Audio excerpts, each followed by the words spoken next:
പക്ഷം തിരിഞ്ഞു നിന്നു മുറ്റും വിടക്കെന്നിടുമ്പോൾ ഉറ്റവർ സ്നേഹിതർ പക്ഷം തിരിഞ്ഞു നിന്നു മുറ്റും വിടക്കെന്നിടുമ്പോൾ പറ്റിച്ചേർന്നവൻ നിൽക്കുമേ ഒടുവിലൻ പക്ഷത്തു ചേർന്നിടുമേ. പറ്റിച്ചേർന്നവൻ നിൽക്കുമേ ഒടുവിലൻ പക്ഷത്തു ചേർന്നിടുമേ. കൊടുവിട്ടൊടുവിൽ ഞാനെൻ നാട്ടിൽ വീടിൻ്റെ മുൻപിലെത്തും. പാടിടും ജയഗീതമേ ഞാൻ പങ്ക പാടുകളേറ്റവനാ.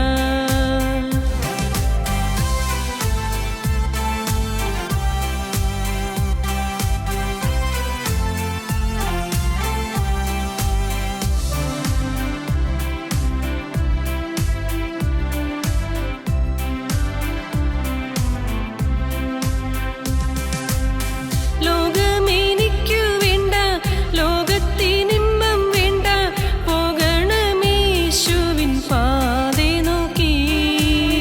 ലോകമെനിക്കു വേണ്ട, ലോകത്തിനിമ്പം വേണ്ട, പോകണമേശുവിൻ പാതേ നോക്കി.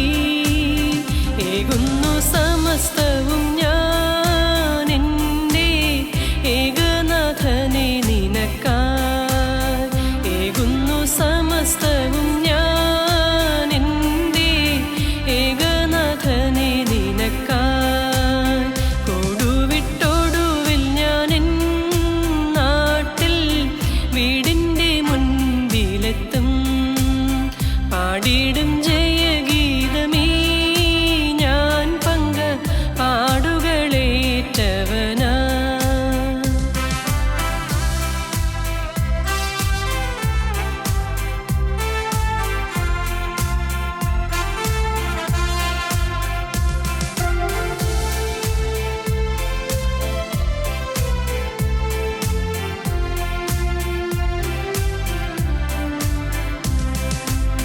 പ്രാപഞ്ചികമാകും പ്രകൃതമെല്ലാം മാറും, പ്രാണപ്രിയനോടു കൂടെന്നും ഞാൻ. പ്രാപഞ്ചികമാകും പ്രകൃതമെല്ലാം മാറും, പ്രാണപ്രിയനോടു കൂടെന്നും ഞാൻ. പ്രാക്കൾ കണക്കെ പറക്കും നാമന്ന് പ്രാപിക്കും രൂപാന്തരം. പ്രാക്കൾ കണക്കെ പറക്കും നാമന്ന് പ്രാപിക്കും രൂപാന്തരം. കൊടുവിട്ടൊടുവിൽ ഞാനെൻ നാട്ടിൽ വീടിൻ്റെ മുൻപിലെത്തും. പാടിടും ജയഗീതമേ ഞാൻ പങ്ക പാടുകളേറ്റവനാ. പാടിടും ജയഗീതമേ ഞാൻ പങ്ക പാടുകളേറ്റവനാ. ഞങ്ങളും ക്രൂശിക്കപ്പെട്ട ക്രിസ്തുവിനെ പ്രസംഗിക്കുന്നു. ദൈവ തിരുനാമത്തിന് മഹത്വം ഉണ്ടാകട്ടെ. മത്തായിയുടെ സുവിശേഷം 25-ാം അധ്യായം 1-2 വാക്യങ്ങൾ വായിക്കാം. സ്വർഗരാജ്യം മണവാളനെ എതിരേൽപ്പാൻ വിളക്ക് കൊണ്ട് പുറപ്പെട്ട 10 കന്യകമാരോട് സദൃശമാകും.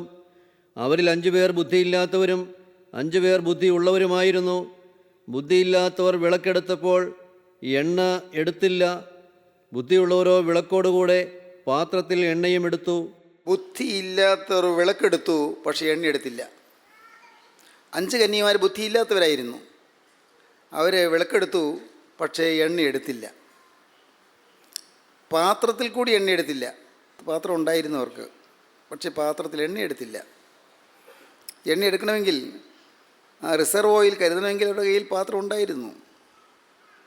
കാരണം വേദവസം വായിക്കുമ്പോൾ ശ്രദ്ധിച്ച് വായിക്കുമ്പോൾ കാണാം, ബുദ്ധിയില്ലാത്തവർ വിളക്കെടുത്തപ്പോൾ എണ്ണയെടുത്തില്ല. പാത്രം എടുത്തില്ല എന്നല്ല, എണ്ണയെടുത്തില്ല.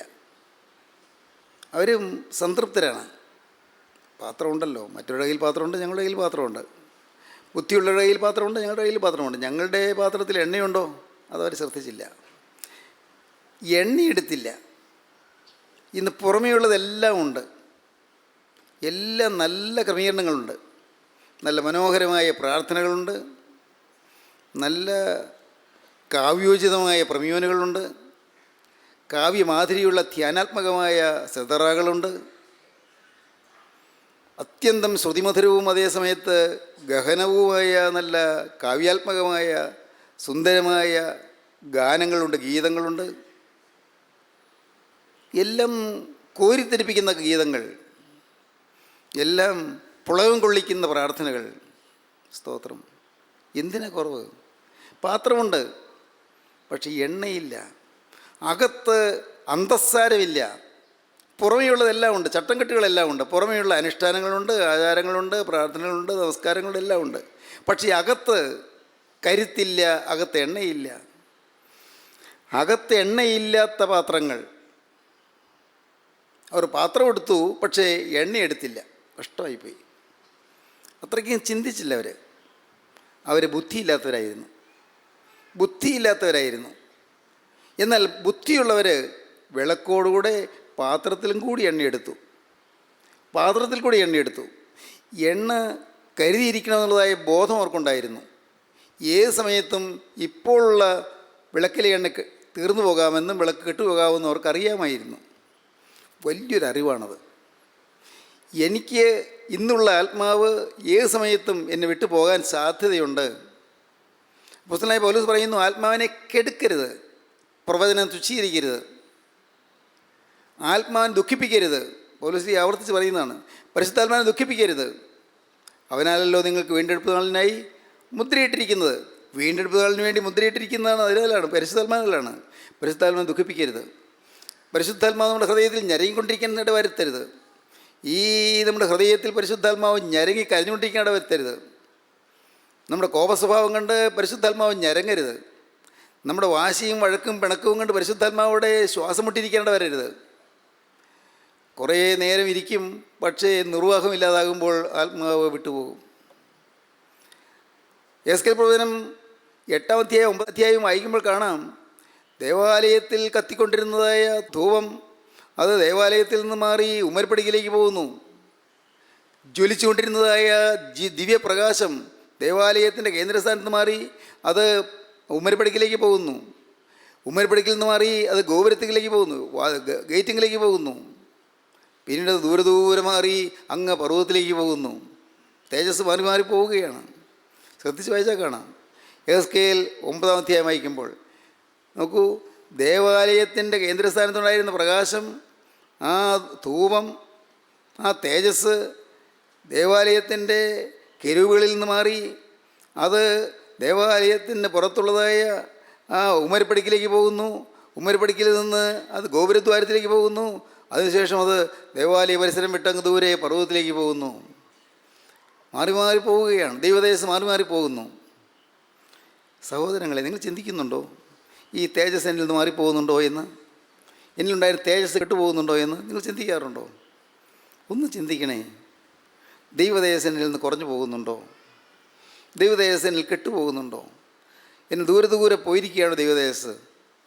ദേവാലയത്തിൻ്റെ അകത്ത് കത്തിക്കൊണ്ടിരുന്ന ദീപത്തിൽ നിന്ന് പൊങ്ങുന്നതായ ധൂപടലം അത് അവിടെ നിന്ന് പോയി, തേജസ് മാറിപ്പോയി. ഒരു സമയത്ത് കത്തിക്കൊണ്ടിരുന്നു, ഇതിലെണ്ണയുണ്ടായിരുന്നു, കത്തിക്കൊണ്ടിരുന്നു. ആ ദിവ്യ തേജസ് ധൂമപടലം അത് അവിടെ നിന്ന് മാറി ദൂരെ പോയിക്കൊണ്ടിരിക്കുന്നു, ദൂരെ പോവുകയാണ്. വേദവസ്തം വായിക്കുമ്പോൾ കാണാം, കർത്താവ് പറഞ്ഞ ഒരു ഉപമയുണ്ട്, ധൂർത്തപുത്രൻ്റെ ഉപമ. ധൂർത്തപുത്രൻ അപ്പൻ കൊടുത്തതെല്ലാം സ്വരൂപിച്ച് ആ മുതലെല്ലാം കൂട്ടിക്കൊണ്ട് അവൻ ദൂരദേശത്തേക്ക് യാത്രയായി എന്നാണ് പറയുന്നത്. ദൂരദേശത്തേക്ക് യാത്രയായി. ഓരോ ദിവസവും ചെല്ലുമ്പോൾ അവൻ അകലേക്ക് മാറുകയാണ്. അനേകം ദൈവമക്കൾ ഓരോ ദിവസവും കഴിയുന്തോറും ദൂരേക്ക് പോവുകയാണ്. വചനമടക്കി കേൾക്കുന്നുണ്ട്, പക്ഷേ അപ്പോൾ ചെറിയ ചലനം ഉണ്ടായാലും പിന്നെയും ദൂരെ പോയിക്കൊണ്ടിരിക്കുകയാണ്. ഓരോ ചുവടുവയ്പ്പിലും അപ്പൻ്റെ വീട്ടിൽ നിന്ന് അകലയിലേക്ക് പോവുകയാണ്. അപ്പൻ്റെ വീട്ടിൽ നിന്ന് അകന്നകന്ന് പോവുകയാണ്. സ്നേഹിതരെ, നിങ്ങൾ ചിന്തിക്കുന്നുണ്ടോ, ഞാൻ ഇന്ന് അപ്പൻ്റെ വീടിനോട് അടുത്താണോ അത് അകലെയാണോ? ഓരോ ദിവസം കഴിയുന്തോറല്ല, ഓരോ മണിക്കൂർ കഴിയുന്തോറും ഞാൻ അപ്പൻ്റെ വീട്ടിൽ നിന്ന് അകന്നുകൊണ്ടിരിക്കുകയാണോ? ഞാൻ ദുർനിർപ്പുകാരുടെ ഇടയിലേക്ക് അടുത്തുകൊണ്ടിരിക്കുകയാണോ? ഞാൻ ചീത്ത കൂട്ടുകാരുടെ ഇടയിലേക്ക് അടുത്തുകൊണ്ടിരിക്കുകയാണോ? അശുദ്ധ ബന്ധങ്ങളിലേക്ക് ഞാൻ അടുത്തുകൊണ്ടിരിക്കുകയാണോ? അരുതാത്ത ശീലങ്ങളിലേക്കും അരുതാത്ത വീഴ്ചകളിലേക്കും ഞാൻ അടുത്തുകൊണ്ടിരിക്കുകയാണോ? എൻ്റെ ജീവിതം തകർന്ന് നശിച്ചുകൊണ്ടിരിക്കുകയാണോ? ഓരോ ദിവസം കഴിയുന്തോറും വിശ്വാസം കുറഞ്ഞു കുറഞ്ഞ് വരികയാണോ? കഴിഞ്ഞ ആണ്ടുണ്ടതിനേക്കാൾ വിശ്വാസം കുറഞ്ഞിരിക്കുകയാണോ അതോ കൂടിയിരിക്കുകയാണോ? കഴിഞ്ഞ മാസം ഉണ്ടായിരുന്നതിനേക്കാൾ വിശുദ്ധിയും വിശ്വാസം കുറഞ്ഞിരിക്കുകയാണോ അതോ കൂടിയിരിക്കുകയാണോ? മുമ്പ് ഒരു പാവം എന്ന് പറയുമ്പോൾ ഞെട്ടിയിരുന്നു. ഒരു അല്പം ഈർഷ്യ വരുമ്പോഴേക്കും ഞെട്ടിയിരുന്നു, ഞെട്ടിത്തരിച്ചിരുന്നു, കോപിച്ച് അയ്യോ ഒരു കോപം വന്നു പോയല്ലോ കർത്താവേ, അയ്യോ എന്ത് വേണ്ടു കർത്താവേ ക്ഷമിക്കണമേ. ഉള്ളം നടുങ്ങിയിരുന്നൊരു കാലമില്ലേ? എനിക്കറിയാം. ഉള്ളം നടുങ്ങിയിരുന്ന കാലം. ഒരു ചെറിയ നീരസം വരുമ്പോൾ, ഒരു ചെറിയ ഇഷ്ടക്കുറവ് വരുമ്പോൾ പെട്ടെന്ന് ഞെട്ടിത്തരിച്ച് അയ്യോ കർത്താവേ ക്ഷമിക്കണമേ എന്ന് പറഞ്ഞ് നിലവിളിക്കുന്ന കാലമുണ്ടായിരുന്നു. ഇന്ന് എങ്ങനെ ഇരിക്കുന്നു? ദൈവത്തിന് സ്തോത്രം. ഏതെങ്കിലും ഒരു കാര്യത്തിൽ ഒരു തെറ്റുപറ്റി കഴിയുമ്പോൾ, ഒരുപക്ഷെ വാക്കിലായിരിക്കാം, അല്ലെങ്കിൽ ഒരു മനോഭാവത്തിലായിരിക്കാം, തെറ്റുപറ്റി കഴിയുമ്പോൾ അതിൻ്റെ ആ തീവ്രമായ വേദന ശമിക്കുന്നതുവരെയും ഉപവാസം എടുക്കാനുള്ള താല്പര്യമുണ്ടായിരുന്നു. വേണ്ട, എനിക്ക് ഭക്ഷണം വേണ്ട, എനിക്ക് ഭക്ഷണം വേണ്ട, എനിക്ക് ഈ ജീവിത സുഖങ്ങളൊന്നും വേണ്ട, എൻ്റെ ജീവിതം ശരിയാകണം, ശരിയായിട്ടേ ഞാൻ ഈ ഭക്ഷണം കഴിക്കുന്നുള്ളൂ. ഇങ്ങനെ നിർബന്ധം ഉണ്ടായിരുന്നൊരു കാലം ഉണ്ടായിരുന്നില്ലേ? ഉണ്ട്. ഇവിടെ ഇരിക്കുന്ന നിങ്ങൾക്ക് ചിലർക്ക് അങ്ങനെ ഉണ്ടായിരുന്നു. എന്നാൽ ഇന്നെങ്ങനെയുണ്ട്? ഇന്ന് ഉപവാസം മറന്നുപോയിരിക്കുന്നു. ഇന്ന് പ്രാർത്ഥന ഇന്ന് മറവിയിലേക്ക് മാറിപ്പോയിരിക്കുന്നു. ഇന്ന് ജീവിതത്തിൻ്റെ വിശുദ്ധി നഷ്ടപ്പെട്ടു പോയിരിക്കുന്നു. ആത്മീയ തീക്ഷ്ണത കുറഞ്ഞു പോയിരിക്കുന്നു. ദൈവമക്കളുള്ളതായ സ്നേഹം വറ്റിപ്പോയിരിക്കുന്നു. പരസ്പരം കൂട്ടായ്മയുടെ ബന്ധത്തിലുള്ളതായി വിടവുകളിൽ നിന്ന് വളർന്നുകൊണ്ടിരിക്കുന്നു. വിള്ളലുകൾ വർദ്ധിച്ചുകൊണ്ടിരിക്കുന്നു. ഐക്യം കുറഞ്ഞു പോയിരിക്കുന്നു. സ്നേഹം വറ്റിപ്പോയിരിക്കുന്നു. ദൈവത്തിന് സ്തോത്രം. പാത്രത്തിൽ എണ്ണ കരുതിക്കൊള്ളണം, റിസർവ് ഓയിൽ കരുതിക്കൊള്ളണം. എൻ്റെ സഹോദരങ്ങളെ, ഇന്ന് നിങ്ങൾ കേൾക്കുന്നത് നിങ്ങൾ കേവലം ഒരു പ്രസംഗമായി വിചാരിക്കരുത്. ചില ആശയങ്ങളാണ് പറയുന്നത് വിചാരിക്കരുത്. ഒരു നാൾ ഈ വാക്കുകൾ നിങ്ങളുടെ ചെവിയിൽ, നിങ്ങളുടെ കാതുകളിൽ മുഴങ്ങിക്കേൾക്കുന്നൊരു സമയം വരും. അയ്യോ അതൊന്ന് കേട്ടല്ലോ കർത്താവേ, ഞാനന്ന് തിരിഞ്ഞില്ലല്ലോ, നഷ്ടപ്പെട്ടു പോയല്ലോ, സമയം നഷ്ടപ്പെട്ടു പോയല്ലോ എന്ന് കരയാനിട വരരുത്. ഇതെല്ലാം ഞാൻ കേട്ടതായിരുന്നല്ലോ, കേട്ടപ്പോൾ ഞാനതെല്ലാം പുച്ഛിച്ച് തള്ളിക്കൊണ്ടിരിക്കുകയായിരുന്നല്ലോ, ഇതൊക്കെ എത്ര കേട്ടതാണെന്നുള്ള ഭാവത്തിൽ ഞാൻ ഇരിക്കുകയായിരുന്നല്ലോ, ഇതൊക്കെ ഞാനും പ്രസംഗിച്ചതല്ലേ എന്ന് വിചാരിച്ചിരിക്കുകയായിരുന്നല്ലോ, ഇതൊക്കെ എനിക്കറിയാവുന്ന കാര്യങ്ങളിലെന്ന് ചിന്തിച്ചുകൊണ്ടിരിക്കുകയായിരുന്നല്ലോ, എൻ്റെ ജീവിതം ഞാൻ ശരിയാക്കിയില്ലല്ലോ, എൻ്റെ ജീവിതം ഞാൻ തിരുത്തിയില്ലല്ലോ, കർത്താവേ ക്ഷമിക്കണമേ. ദൈവത്തിന് സ്തോത്രം. ഓരോ നിമിഷം ചെല്ലുന്തോറും അപ്പൻ്റെ വീട്ടിൽ നകന്നു പോകുന്നു. എണ്ണ വറ്റി വന്നുകൊണ്ടിരിക്കുന്നു. എണ്ണ വറ്റി പോകുന്നു. വറ്റിക്കൊണ്ടിരിക്കുമ്പോൾ വേഗം റിസർവ് ഓയിൽ എടുത്ത് ഒഴിക്കണം. റിസർവ് ഓയിൽ വേഗം ഒഴിച്ചു കൊള്ളണം. പാത്രത്തിൽ എണ്ണയുണ്ട്, ഒഴിക്കാൻ എണ്ണ അടുത്ത് തന്നെയുണ്ട്, സൗകര്യം. മറ്റോരോ 5 കന്യകമാർ ബുദ്ധിയില്ലാത്തവർ എണ്ണ എടുത്തില്ല. ദൈവത്തിന് സ്തോത്രം. ഇന്ന് ഇത് കേട്ടുകൊണ്ടിരിക്കുന്ന സമയത്ത് നിങ്ങൾക്ക് കർത്താവോട് പറയാം, കർത്താവേ, എനിക്ക് ഇപ്പോൾ തിരുമുമ്പാകെ വരുമ്പോൾ എനിക്ക് നല്ലതെന്ന് പറഞ്ഞു വരാൻ ഒന്നുമില്ല എൻ്റെ കയ്യിൽ, അഭിമാനം പറഞ്ഞു വരാൻ എൻ്റെ കയ്യിലൊന്നുമില്ല. ഞാൻ നിങ്ങളോടൊപ്പം പറയുകയാണ്, കർത്താവേ, അഭിമാനിച്ചു കൊണ്ടുവരാൻ എൻ്റെ കയ്യിലൊന്നുമില്ല. പ്രാർത്ഥനാ ജീവിതം എന്ന് പറയാൻ എൻ്റെ കയ്യിലൊന്നുമില്ല. കർത്താവേ, സ്നേഹോഷ്മമായ ജീവിതം എന്ന് പറയാൻ എൻ്റെ കയ്യിലൊന്നുമില്ല. എൻ്റെ ദൈവം, ത്യാഗോജ്വലമായ ജീവിതം എന്ന് പറയാൻ എൻ്റെ കയ്യിലൊന്നുമില്ല. ഞാനൊന്നും ത്യജിച്ചില്ല. ഞാൻ യേശുവിൻ്റെ പ്രതി ഒന്നും വിട്ടില്ല. ഞാനൊന്നും കർത്താവെ ഞാൻ കൈവിട്ട് കളഞ്ഞില്ല. സുഖഭോഗങ്ങളെല്ലാം കൂടെ വെച്ചുകൊണ്ടിരുന്നു. അതിൻ്റെ കൂടെ പേരിനൊരു സുവിശേഷ വിലയും. കർത്താവ്, ഇതല്ലായിരുന്നു എൻ്റെ ജീവിതം. അഭിമാനിച്ചുകൊണ്ട് വരാൻ എൻ്റെ കയ്യിലൊന്നുമില്ല. ഞാൻ കുറ്റവാളിയായി പിടിക്കപ്പെട്ടിതാ വന്നിരിക്കുന്നു. നാഥാ, ഞാൻ കുറ്റവാളിയായി തിരുമുമ്പാ വന്നിരിക്കുന്നു. ഈ അഭിമാനിക്കാനൊന്നുമില്ല. കർത്താവേ, ഇപ്പോൾ എന്നെ സ്നേഹിക്കുന്ന, എനിക്ക് വേണ്ടി ആണിയടിച്ച് തകർന്ന ആ കരങ്ങൾ ഇപ്പോൾ എൻ്റെ നേരെ ഒന്ന് നീട്ടി, എൻ്റെ പാവം ഓർക്കാതെ, എൻ്റെ പിന്മാറ്റം ഓർക്കാതെ എൻ്റെ നേരെ ആ തൃക്കരം ഒന്ന് നീട്ടി എന്നെ ഒന്ന് തൊടണമേ. ഹല്ലേലൂയ, ദൈവത്തിന് സ്തോത്രം. ഒന്ന് തൊടണമേ കർത്താവേ. ഞാൻ ആ തൃക്കരം ഒന്ന് മൊത്തിക്കോട്ടെ. ദൈവത്തിന് സ്തോത്രം. ഞാൻ ആ തൃപ്പാദം ഒന്ന് ചുംബിച്ചോട്ടെ. ഹല്ലേലൂയ, ദൈവത്തിന് സ്തോത്രം. കർത്താവേ, നീ എന്നോടൊന്ന് മനസ്സിലെയ്യണമേ. എൻ്റെ മേൽ നിരതക്കരം ഒന്ന് വെക്കണമേ. എന്നെ നീ ഒന്ന് അനുഗ്രഹിക്കണമേ. ദൈവത്തിന് സ്തോത്രം. ആരാധ്യനേ എന്നുള്ള മനോഹരമായൊരു ഗീതമുണ്ട്, അത് ഈ കുട്ടികൾ പാടാറുണ്ട്. ദൈവത്തിന് സ്തോത്രം. ആരാധ്യനേ, ഞാൻ തൃപ്പാദം ചുംബിച്ചോട്ടെ, ഞാൻ തൃക്കരൊന്ന് ചുംബിച്ചോട്ടെ. ദൈവത്തിന് സ്തോത്രം. ആരാധ്യനായ യേശുവേ, ഞാൻ നിൻ്റെ സന്നിധിയിലേക്ക് ഒന്ന് വന്നോട്ടെ. ഞാൻ തിരുമുഖം ഒന്ന് കണ്ടോട്ടെ. എനിക്കതൊന്ന് കാണാൻ അനുവാദം തരാമോ? കർത്താവേ, എൻ്റെ ജീവിതം ഒന്നുകൂടി സമർപ്പിച്ചോട്ടെ. ദൈവത്തിന് സ്തോത്രം. ദൈവത്തിന് വലിയ നാമം മഹത്വപ്പെടട്ടെ. ആരാധന എന്നുള്ള പാട്ട് നമുക്കിപ്പോൾ പാടി കേൾക്കാം. ആരാധ്യൻ യേശുപരാ, വണങ്ങുന്നു ഞാൻ പ്രിയനേ. തേജസ്സേഴും നിൻമുഖമെൻ ഹൃദയത്തിനാനന്ദമേ.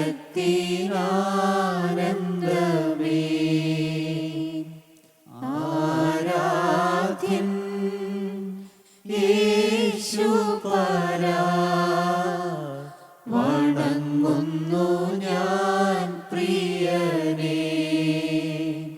തേജസ്സേഴും നിൻമുഖമെൻ ഹൃദയത്തിനാനന്ദമേ.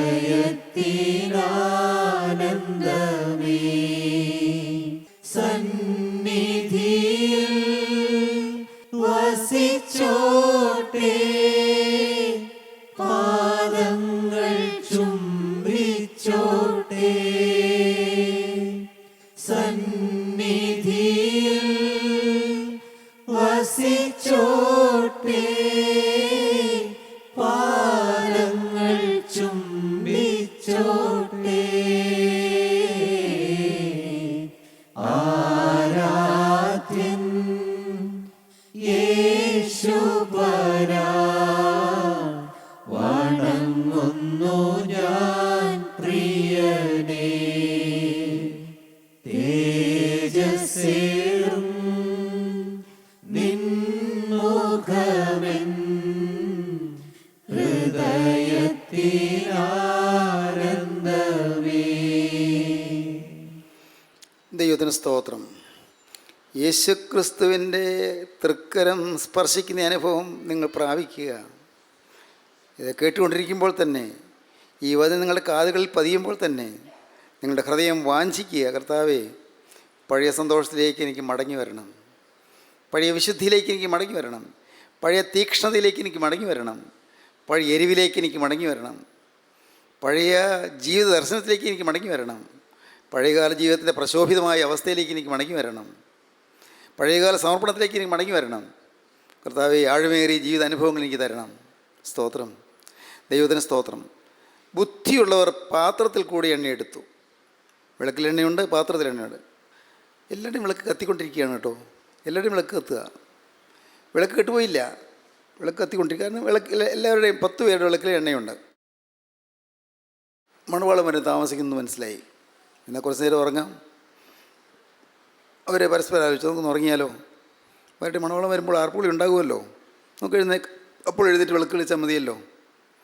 10 പേര് ഒരുമിച്ച് കിടന്നുറങ്ങി. അർദ്ധരാത്രിക്ക് മണവാളം വരുന്നുള്ളത് ആർപ്പുളി ഉണ്ടായി. പെട്ടെന്നാണ് ആ വലിയ ആഘോഷ ശബ്ദം കേട്ടപ്പോൾ 10 പേരും കേട്ടു. അത് 10 പേരും കേട്ടു. 10 പേരും ഞെട്ടി ഉണർന്നു. മയക്കുന്ന അങ്ങനെയാണ്. ഇവരെല്ലാവരും മയക്കം പിടിച്ചു തുടങ്ങി. മണവാളം വരുന്നത് ആർപ്പുളി ഉണ്ടായപ്പോൾ അവരെല്ലാവരും എഴുന്നേറ്റ് വിളക്ക് തെളിയിച്ചു. ഇംഗ്ലീഷ് ബൈബിളിൽ ദേ ട്രിംഡ് ദെയർ ലാംപ്സ്, അവരുടെ വിളക്കിൻ്റെ നാട നീട്ടിക്കൊടുത്തു. നാട വിളക്കിൻ്റെ ആ തിരി നീട്ടിക്കൊടുത്തു. ദേ ട്രിംഡ് ദെയർ ലാംപ്സ്, അതിൻ്റെ അറ്റം മുറിച്ച് കളഞ്ഞു. തിരിയുടെ അറ്റം ഇങ്ങനെ കരിന്തിരി കത്തുന്ന പോലത്തെ മഷിയായിട്ട് നിൽക്കുന്ന ഭാഗം, മഷി പിടിച്ചിരിക്കുന്ന ഭാഗം മുറിച്ച് കളഞ്ഞു.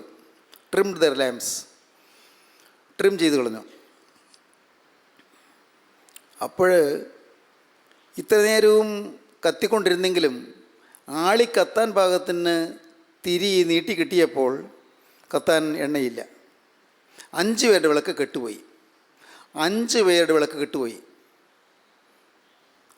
മറ്റ് 5 പേരുടെ വിളക്ക് നല്ലപോലെ കത്തുന്നു. കാരണം അവർ എണ്ണ ഒഴിച്ചു കൊടുത്തു. ഒഴിച്ചു കൊടുക്കാൻ എണ്ണയുണ്ട്. ദൈവത്തിന് സ്തോത്രം. എൻ്റെ ബഹുമാന്യ സഹോദരങ്ങളെ, ഇന്നുള്ള ആത്മീയം കൊണ്ട് നാം തൃപ്തരാകരുത്. ഇന്നുള്ള ആത്മീയ തീക്ഷ്ണത കൊണ്ട് നാം തൃപ്തരാകരുത്. ഇന്നുള്ള ആത്മീയ നിലവാരം കൊണ്ട് നാം തൃപ്തരാകരുത്. ദൈവത്തിന് സ്തോത്രം. ഇന്നുള്ള ആത്മീയ കാഴ്ചപ്പാട് കൊണ്ട് നാം തൃപ്തരാകരുത്. കർത്താവേ, എനിക്ക് ആത്മീയ ജീവിതത്തിൻ്റെ ആഴങ്ങളിലേക്കൊന്ന് നീങ്ങണമല്ലോ. നിങ്ങൾ പറയൂ, ഹൃദയത്തിൽ പറയൂ, കർത്താവേ, ആത്മീയ ജീവിതത്തിൻ്റെ അഗാധങ്ങളിലേക്ക് എനിക്ക് പോകണം. ആഴമേറിയ ആത്മീയ ജീവിതം എനിക്ക് അതിൽ നിന്ന് അനുഭവിക്കണം. ഇനി പഴയപോലെ ജീവിക്കുന്നില്ല കർത്താവേ. ഇനി ഞാൻ ഒരു ചിന്തയില്ലാത്തവണ്ണം ജീവിക്കുകയില്ല, ബുദ്ധിഹീനായി ഞാൻ ജീവിക്കുകയില്ല, ശ്രദ്ധയില്ലാത്തതിനായി ഞാൻ ജീവിക്കുകയില്ല, കരുതലില്ലാത്തതിനായി ഞാൻ ജീവിക്കുകയില്ല. കർത്താവ് ഓരോ സെക്കൻഡും വിലയേറിയത്. ഓരോ നിമിഷം കഴിയുന്തോറും ഞാൻ എൻ്റെ ജീവിതാവസാനത്തോട് അടുക്കുന്നു. ഓരോ നിമിഷം കഴിയുന്തോറും എൻ്റെ ജീവിതത്തിൻ്റെ അന്ത്യത്തിലേക്ക് ഞാൻ അടുത്തുകൊണ്ടിരിക്കുന്നു. കർത്താവേ, ഇനി ഒരുപക്ഷെ എനിക്ക് തിരിയാൻ അവസരം കിട്ടിയില്ലെങ്കിലോ, ഇനി ഒരവസരത്തിൽ ജീവൻ്റെ വചനം കേൾക്കാൻ അവസരം കിട്ടിയില്ലെങ്കിലോ, കർത്താവേ, ജീവൻ്റെ വചനം ജീവൻ്റെ ആത്മാവിനോട് വാദിക്കുന്നത് ഇനി കിട്ടിയില്ലെങ്കിലോ, ഇന്ന് ആത്മാവ് വാദിച്ചുകൊണ്ട് നിൽക്കുന്നു, ഇന്ന് ആത്മാവ് പ്ലീഡ് ചെയ്തുകൊണ്ട് നിൽക്കുന്നു, ഇന്ന് ആത്മാവ് എൻ്റെ ജീവിതത്തിൻ്റെ അരികിൽ വന്ന് കെഞ്ചിക്കൊണ്ട് നിൽക്കുന്നു, ഇന്ന് എന്നിൽ കടന്നു വരാൻ ദൈവത്തിൻ്റെ ആത്മാവ് ദാഹിച്ചുകൊണ്ട് നിൽക്കുന്നു. ഇത് ഇനി സംഭവിച്ചില്ലെങ്കിലോ, കൃപയുടെ വാതിൽ അടഞ്ഞു പോയാലോ, പെട്ടകത്തിൻ്റെ വാതിൽ അടച്ചു കളഞ്ഞാലോ, കൃപയുടെ പെട്ടകത്തിൽ കിടക്കാൻ പറ്റാതെ വന്നാലോ, എൻ്റെ കർത്താവേ, എല്ലാവരും പുറത്തു നിന്ന് നിലവിളിക്കുന്നു, അയ്യോ ഞങ്ങൾക്കും തുറക്കണമേ, ഞങ്ങൾക്കും തുറക്കണമേ എന്ന് പറഞ്ഞ് നിലവിളിക്കുന്നു. കൃപയുടെ വാതിൽ അടയുന്നതിന് മുൻപ് ഇന്ന് എനിക്ക് രക്ഷ തരണം. കൃപയുടെ വാതിൽ പൂട്ടാറായിരിക്കുന്നു. ഇന്ന് കൃപാസനത്തിലിരിക്കുന്നവൻ ന്യായാസനത്തിലേക്ക് മാറാറായിരിക്കുന്നു.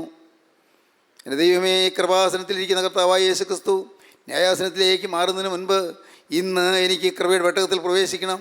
ഇല്ലെങ്കിൽ ഞാൻ ഏറ്റവും നഷ്ടപ്പെട്ടനായിത്തീരും, ഏറ്റവും ദൗർഭാഗ്യം അനുഭവിക്കുന്നതായിത്തീരും, നിർഭാഗ്യനായിത്തീരും.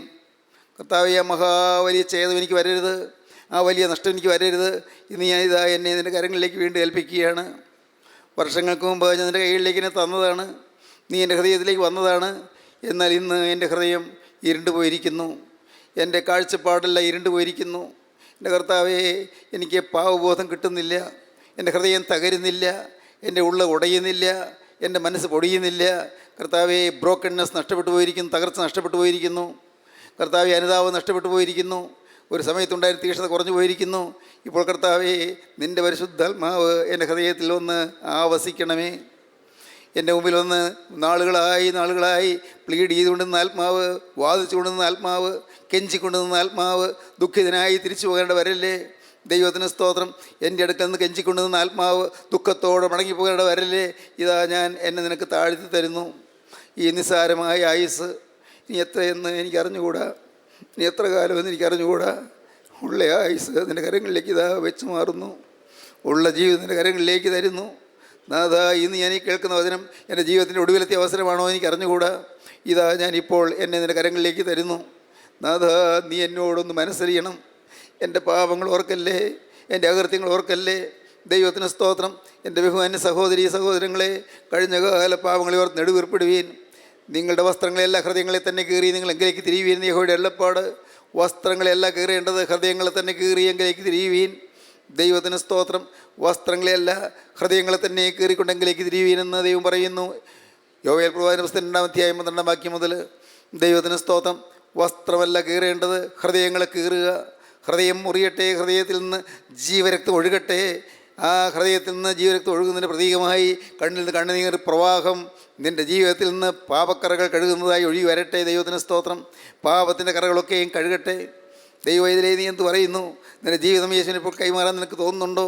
യേശുവിൻ്റെ കൈകളിലേക്ക് നിസ്സാര ജീവിതം കൊടുക്കാൻ നിനക്ക് തോന്നുന്നുണ്ടോ? നിനക്ക് വേണ്ടി ആണിയച്ച് തകർന്ന കരങ്ങൾ, നിനക്ക് വേണ്ടി രക്തം ചിന്തിയ കരങ്ങൾ, മോനെ നിനക്ക് വേണ്ടി ആ ഏറ്റവും തീക്ഷ്ണമായ വേദന അനുഭവിച്ച കരങ്ങൾ, നിനക്ക് വേണ്ടി പിച്ച് ചീന്തിയ കരങ്ങൾ ഇപ്പോൾ ഇതാ നിൻ്റെ നേരെ നീട്ടിയിരിക്കുന്നു. മകനെ, നീ ഒന്ന് കാണൂ ഇത്. എൻ്റെ മോനെ, നീ എൻ്റെ ഈ കൈകളെന്ന് കാണൂ. നിനക്ക് വേണ്ടിയല്ലേ ഞാൻ അടിയേറ്റത്?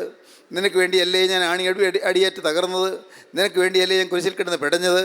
നിനക്ക് വേണ്ടിയല്ലേ ഞാൻ മുഖത്ത് തുപ്പലേറ്റത്? നിനക്ക് വേണ്ടിയല്ലേ ഞാൻ കന്നത്തടിയേറ്റത്? ഞാൻ പാപം ചെയ്തില്ലല്ലോ, ഞാൻ തെറ്റൊന്നും ചെയ്തില്ലല്ലോ. എന്നെ വിധിച്ച പീലാത്തോസ് പോലും പറഞ്ഞത് ഇവൻ നീതിമാനെന്നാണ്, ഇവനിൽ ഞാൻ ഒരു കുറ്റവും കാണുന്നില്ല എന്നാണ്. ഞാൻ ഒരു കുറ്റവും ഇവനിൽ കാണുന്നില്ല എന്ന് പീലാത്തോസ് 3 വട്ടം പറഞ്ഞല്ലോ. നിങ്ങൾ കേട്ടതല്ലേ? ദൈവത്തിന് സ്തോത്രം. വിധിച്ച ന്യായാധിപതി പറയുന്നു ഇവനിൽ ഒരു കുറ്റവും കാണുന്നില്ല എന്ന്. എന്നെ ഒറ്റിക്കൊടുത്ത ഘാതകനായി യൂദാ പറയുന്നു ഞാൻ കുറ്റമില്ലാത്ത രക്തത്തെ ഒറ്റിക്കൊടുത്തു എന്ന്. ദൈവത്തിന് സ്തോത്രം, ദൈവത്തിന് സ്തോത്രം. എന്നെ ക്രൂശിൽ തൂക്കിയ ശതാധിപൻ പറയുന്നു ഇവൻ നീതിമാനായിരുന്നു സത്യമെന്ന്. ദൈവത്തിന് സ്തോത്രം. നിങ്ങളിതെല്ലാം കേട്ടില്ലേ? നിങ്ങളിതെല്ലാം അറിഞ്ഞില്ലേ? ഞാൻ പാപം ചെയ്തിട്ടല്ലല്ലോ ഞാൻ അടിയേറ്റത്. എൻ്റെ മുഖത്ത് തുപ്പലേറ്റത് എന്തിനു വേണ്ടി? നിൻ്റെ നാവ് അരുതാത്തത് പറഞ്ഞത്, അതിന് ശിക്ഷ ഞാൻ ഏൽക്കുകയായിരുന്നു. നിൻ്റെ കണ്ണ് അരുതാത്തത് കണ്ടത്, ഞാൻ ശിക്ഷ ഏൽക്കുകയായിരുന്നു. നിൻ്റെ കണ്ണ് അരുതാത്തത് കാണാൻ വാഞ്ചിച്ചത്, ഞാൻ ശിക്ഷ ഏൽക്കുകയായിരുന്നു. കുഞ്ഞേ, നിനക്ക് മനസ്സിലാകുന്നു? മോളെ, നീ ഗ്രഹിക്കുന്നുണ്ടോ? നിൻ്റെ പാവം ഞാൻ ഏറ്റു, നിൻ്റെ പാവത്തിൻ്റെ ശിക്ഷ ഞാൻ വഹിച്ചു. ഞാൻ നിനക്ക് വേണ്ടി എല്ലാ ശിക്ഷയും ഏറ്റുവാങ്ങി. എല്ലാം എന്തിന്? നിന്നെ മോചിപ്പിക്കാൻ, നിനക്ക് ശിക്ഷ വരാതിരിക്കാൻ, നരക ശിക്ഷയിൽ നിനക്ക് മോചനം തരാൻ. നിനക്ക് വേണ്ടി ഞാൻ ഇതെല്ലാം സഹിച്ചു. ദൈവത്തിന് സ്തോത്രം. നീ എനിക്ക് വേണ്ടി എന്ത് ചെയ്തു? ഇതെല്ലാം നിനക്ക് വേണ്ടി സഹിച്ചിട്ട് നീ എനിക്ക് വേണ്ടി എന്ത് ചെയ്തു? കർത്താവെ, ഇത്രയും കാലം നഷ്ടപ്പെടുത്തി കളഞ്ഞു. ഇത്രയും കാലം നഷ്ടപ്പെടുത്തി. ഇനിയുള്ള ആയുസിൻ്റെ ഓരോ സെക്കൻഡും യേശുവേ, നിനക്ക് വേണ്ടി ഞാനിതാ വേർതിരിക്കുന്നു. നിനക്ക് വേണ്ടി എന്നെ തന്നെ ഞാനിതാ തരുന്നു. കർത്താവേ, എനിക്ക് സ്വന്തമായൊരു ജീവിതമില്ല, സ്വന്തമായൊരു ഭാവിയില്ല, സ്വന്തമായൊരു നാളെയില്ല. എല്ലാം യേശുവേ നിനക്ക് മാത്രം നിൻ്റെ മഹത്വത്തിന് വേണ്ടി മാത്രം. ദൈവത്തിന് സ്തോത്രം. ആകയാൽ നിങ്ങൾ തിന്നാലും കുടിച്ചാലും എന്ത് ചെയ്താലും എല്ലാം ദൈവത്തിൻ്റെ മഹത്വത്തിനായി ചെയ്യുവീൻ. തിന്നാലും കുടിച്ചാലും എന്ത് ചെയ്താലും എല്ലാം ദൈവത്തിൻ്റെ മഹത്വത്തിനായി ചെയ്യുവീൻ. വാക്കിനാലോ ക്രിയയാലോ എന്ത് ചെയ്താലും എല്ലാം കർത്താവായ യേശുവിൻ്റെ നാമത്തിൽ ചെയ്തും അവൻ മുഖാന്തരം പിതാവായ ദൈവത്തിന് സ്തോത്രം പറഞ്ഞുകൊണ്ടിരിപ്പീൻ. ദൈവത്തിന് സ്തോത്രം. വാക്കിനാലോ ക്രിയയാലോ എന്ത് ചെയ്താലും എല്ലാം കർത്താവായ യേശുവിൻ്റെ നാമത്തിൽ മാത്രം ചെയ്തും അവൻ മുഖാന്തരം പിതാവായ ദൈവത്തിന് സ്തോത്രം പറഞ്ഞുകൊണ്ടിരിപ്പീൻ. നിങ്ങളുടെ ഹൃദയം ക്രിസ്തുവിന് കൊടുക്കുവീൻ. യേശുവിനോട് വാക്ക് പറയുവീൻ. യേശുവേ, എന്നോട് മനസ്സറിയണമേ, എന്നെ വേണ്ടി തൃക്കരം വയ്ക്കണമേ, എന്നെ കഴുകണമേ, തിരക്തത്താൽ എന്നെ മുദ്ര എണീക്കണമേ, പാപക്കറകൾ നീക്കണമേ, എന്നെ വിശുദ്ധീകരിക്കണമേ, നിൻ്റെ സന്നിധിയിലേക്ക് ചേരുവാൻ എന്നെ യോഗ്യനാക്കി തീർക്കണമേ. യേശുവേ, നിൻ്റെ രണ്ടാമത്തെ വരയിൽ വിളക്ക് കത്തിച്ച് ഒരുങ്ങി നിൽക്കുന്ന മണവാട്ടിയെപ്പോലെ കർത്താവേ, എനിക്ക് ഒരുങ്ങി നിൽക്കാൻ ഭാഗ്യം തരണമേ. കർത്താവേ, മണവാളിനെ എതിരേൽപ്പാൻ ഒരുങ്ങിയിരിക്കുന്ന മണവാട്ടിയെപ്പോലെ കർത്താവേ, ആ വിശുദ്ധ കന്യകമാരെ പോലെ ഞാനും ഇതാ ഒരുങ്ങുന്നു.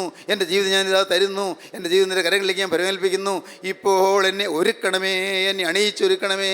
നാഥ, എനിക്ക് ആടയാഭരണങ്ങൾ നൽകണമേ, എന്നെ വിശുദ്ധീകരിക്കണമേ. എൻ്റെ ദൈവമേ, എൻ്റെ വിളക്ക് കത്തിച്ചു തരണമേ, എൻ്റെ വിളക്കിൽ എണ്ണ പകർന്നു തരണമേ. പരിശുദ്ധാത്മാവിൻ്റെ എണ്ണ എൻ്റെ ഹൃദയത്തിലേക്ക് പകർന്ന് എന്നെ ഇന്ന് ആത്മാവിൽ നിറയ്ക്കണമേ, ആത്മാവിൽ വിശുദ്ധീകരിക്കണമേ. ആത്മാവിന് തീ എന്നെ ജ്വലിപ്പിക്കണമേ. ആത്മാവിന് തീ എൻ്റെ സിരകളിലൂടെ പായണമേ. കർത്താവേ, ആത്മാവിന് തീയുടെ ജ്വാലയിൽ ഞാൻ ഇന്ന് കത്തി എരിഞ്ഞ് തീരട്ടെ. Hallelujah, hallelujah, hallelujah, hallelujah, hallelujah, hallelujah, hallelujah. യേശുവേ, പ്രവർത്തിക്കണമേ. യേശുവേ, എഴുന്നള്ളി വരണമേ. യേശുവേ, സംസാരിക്കണമേ. യേശുവേ, ഈ മക്കളെ തൊടണമേ. യേശുവേ, ഈ മക്കളുടെ തൃക്കരം വയ്ക്കണമേ. യേശുവേ, ഈ മക്കളുടെ രോഗങ്ങൾ മാറ്റണമേ, രോഗസൗഖ്യം അയക്കണമേ. ഹല്ലേലൂയ. ബന്ധനങ്ങൾ അഴിക്കണമേ. ഹല്ലേലൂയ. എല്ലാ കെട്ടുകളും പൊട്ടിച്ചു കളയണമേ. ഹല്ലേലൂയ. പൈശാചിക ബാധകൾ മാറ്റണമേ.